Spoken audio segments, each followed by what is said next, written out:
Il serait surprenant de nos jours de rencontrer une personne qui ignore l'existence de Martin Luther King et Malcolm X. On peut dire sans prendre de risque que ces deux personnages sont maintenant gravés dans notre mémoire collective mondiale. Il s'avère qu'un autre grand leader afro-américain, Webb Du Bois, semble être totalement passé dans les trappes de l'histoire. Pourtant, ce dernier, qui fut à la fois sociologue, historien, militant, panafricain, éditorialiste et un des plus grands écrivains afro-américains, a une influence majeure dans la lutte pour les droits civiques et dans l'autodétermination des Noirs américains comme africains. Pour le comprendre, commençons par la fin.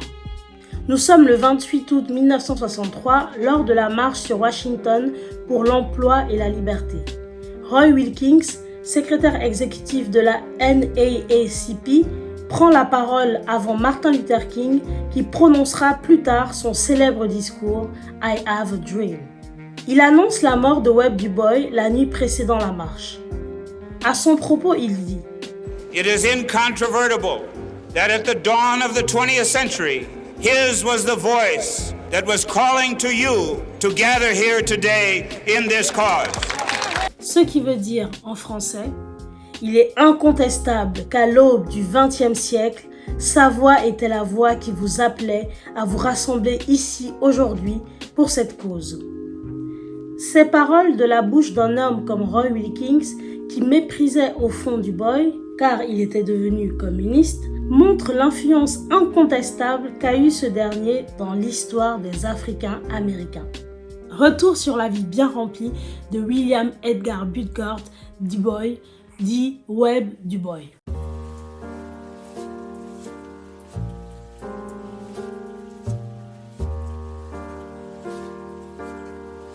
Né 95 ans auparavant en 1868 dans le Massachusetts de parents noirs et métis libres, Du Bois eut un parcours universitaire exceptionnel.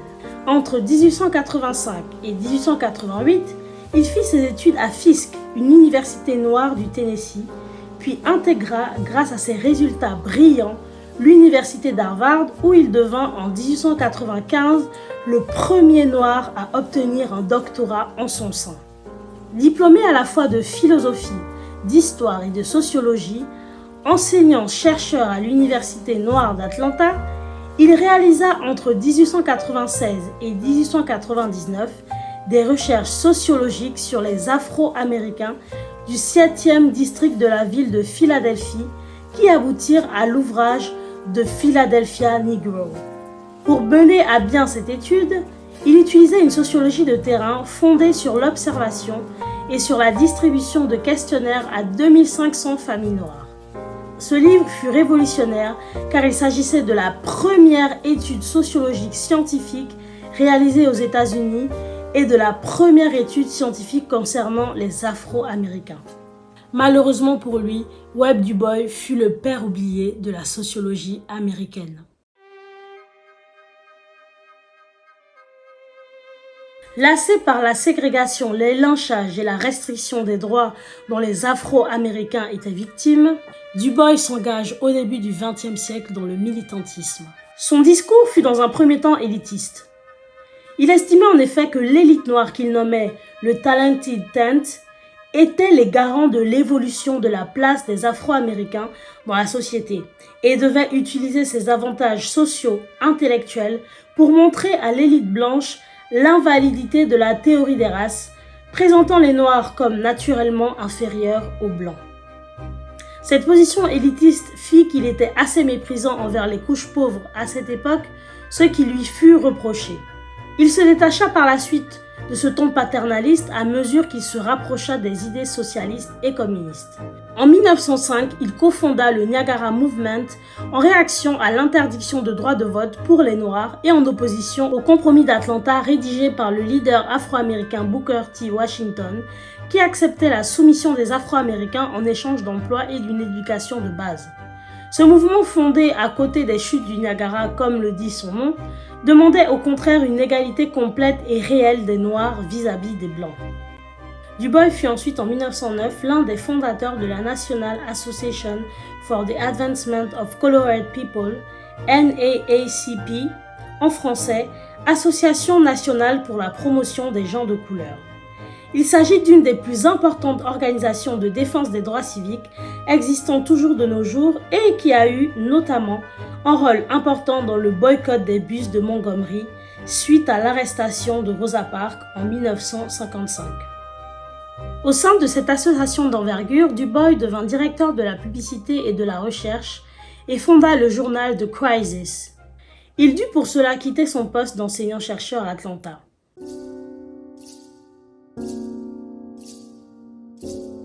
Ce mensuel, diffusé jusqu'à 100 000 exemplaires durant les années 1920, fut une tribune pour les idées de Du Bois, parmi elles l'émigration des Noirs des États ségrégationnistes du sud des États-Unis vers le nord.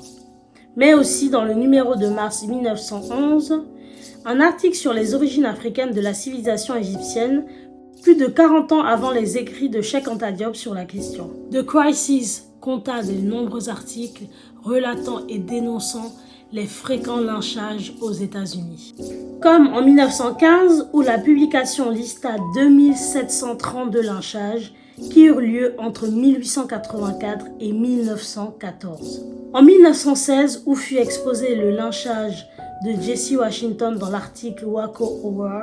En 1917, à propos des émeutes de East Saint-Louis, où de nombreux Afro-Américains furent massacrés car les industries de Saint-Louis avaient embauché des Noirs pour remplacer les ouvriers blancs en grève. Ou encore en 1919, où Du Bois documenta les horreurs des tueries du Red Summer, lors desquelles plus de 300 Afro-Américains furent massacrés suite à une série d'émeutes raciales. En réaction au lynchage de 1917, Du Bois organisa la marche de la Silent Parade à New York qui réunit 9000 Noirs.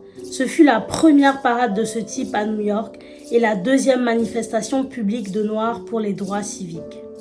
En 1919, face à ces actes ignobles, Du Bois, jusque-là pacifiste, incita les Noirs à s'armer et à se défendre dans les colonnes de son journal The Crisis. Fataliste, il finit par défendre l'idée d'un séparatisme radical entre les communautés blanches et noires, qui selon lui était une solution acceptable en vue de l'égalité des droits. Cette position qui déplut fortement à la NAACP entraîna sa démission de l'association et à son départ de The Crisis.